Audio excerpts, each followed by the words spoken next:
Projeto Luz Acima. Mensagens ao coração. Da obra Luz Acima, ditada por Irmão X a Francisco Cândido Xavier. Capítulo 28. O Homem e o Boi.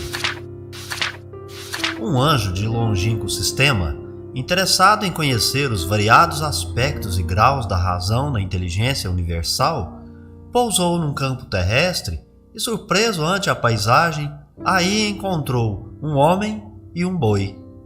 Admirou as flores silvestres, fixou os horizontes coloridos de sol e rejubilou-se com a passagem do vento brando, rendendo graças ao Supremo Senhor.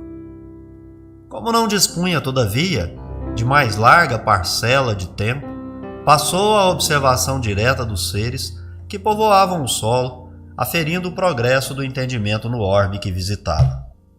Examinou as pupilas do homem e descobriu a inquietação da maldade.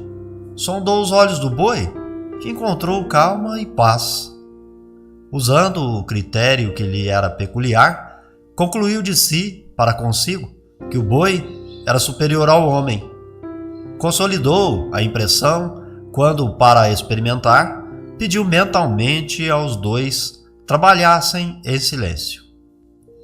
O animal respondeu com perfeição, movimentando-se humilde, mas o companheiro bípede gritou espetacularmente, proferindo nomes feios que fariam corar uma pedra. Um tanto alarmado, o anjo recomendou paciência. O educado bisneto da selva continuou trabalhando imperturbável e tolerante. Todavia, o irrequieto descendente de Adão estalou um chicote, ferindo as ancas do colaborador de quatro patas. Acabrunhado agora diante da cena triste, o sublime embaixador pediu atitudes de sacrifício. O servo bovino obedeceu sem qualquer relutância, revelando indiscutível interesse em ser útil, distraído das próprias chagas. O administrador humano, contudo, redobrou a crueldade, recorrendo ao ferrão para dilacerar-lhe ainda mais a carne sanguinolenta. Sensibilizadíssimo, o fiscal celeste anotou o que supôs conveniente aos fins que o traziam e afastou-se preocupado. Não atravessara grande distância e encontrou uma vaca em laço forte com outro homem a ordenhá-la. Sob impressão indefinível, emitiu apelos à renúncia. A mãe bovina atendeu com resignação heróica, prosseguindo firme na posição de quem sabia sacrificar-se. Mas o ordenhador, antes que o emissário de cima os analisasse de perto, porque certa mosca lhe fustigava o nariz, esbofeteou o úbere da vaca desabafando-se. O funcionário dos altos céus, compadecido, acariciou a vítima, que se movimentou alguns centímetros, agradavelmente sensibilizada. O tratador, porém, berrou desvairado, caluniando-a. Ergueu-se lesto, deu alguns passos, sacou de bengala rústica e esbordoou-lhe os chifres. Emocionado, o anjo vivificou as energias da vaca, aplicando o seu magnetismo divino, rogou para ela as bênçãos do Altíssimo, empregou forças de coação no agressor, conferindo-lhe a salutar dor de cabeça, efetuou os registros que desejava e retirou-se. Prestes a desferir voo, firmamento afora, encontrou um gênio sublime da hierarquia terrena. Cumprimentaram-se fraterno e o fiscal divino comentou a beleza da paisagem. Não ocultou, porém, a surpresa que se possuía. Relacionou os objetivos que o obrigaram a parar alguns minutos na terra e rematou para o irmão na pureza e na virtude. Estou satisfeito com a elevação sentimental das criaturas superiores do planeta.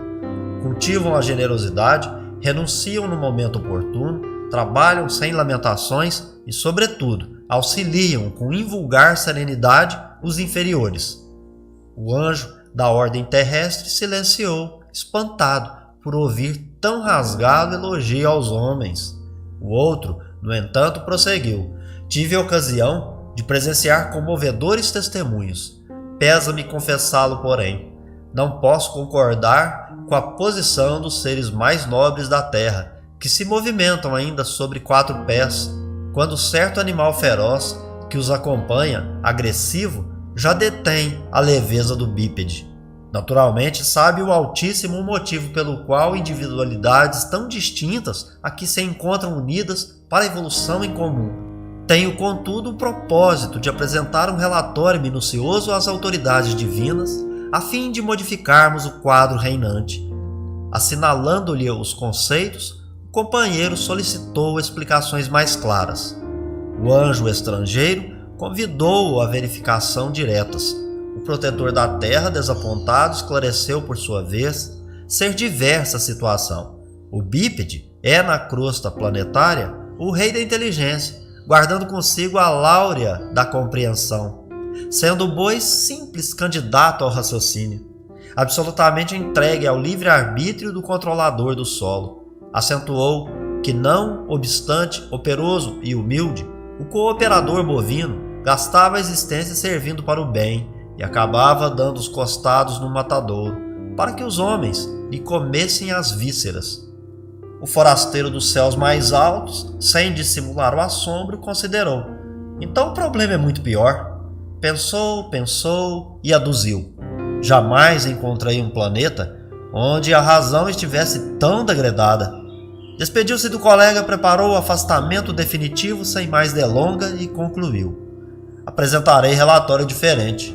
Mas ainda não se sabe se o anjo foi pedir medidas ao trono eterno para que os bois levantem as patas dianteiras de modo a copiarem o passo de um herói humano, ou se foi rogar providências aos poderes celestiais a fim de que os homens desçam as mãos e andem de 4 à maneira de bois.